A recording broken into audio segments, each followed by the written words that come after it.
If your Mazda 3 Apple CarPlay is glitching or won't connect, don't head to the dealership just yet.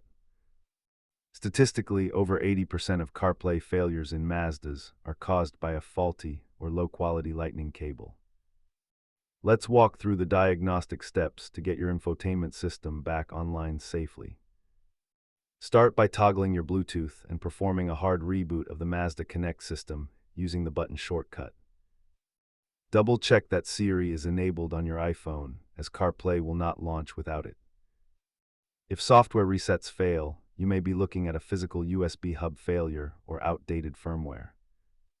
While wireless adapters are convenient, a direct wired connection is always more stable for troubleshooting. As you can see, simply replacing your cable fixes the vast majority of Mazda connectivity issues. For persistent issues, a full vehicle power cycle or a firmware update at the dealer is necessary.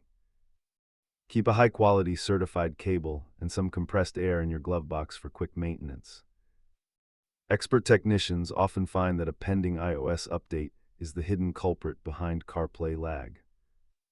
If these steps helped you get back on the road with your tunes, hit that subscribe button for more Mazda tips.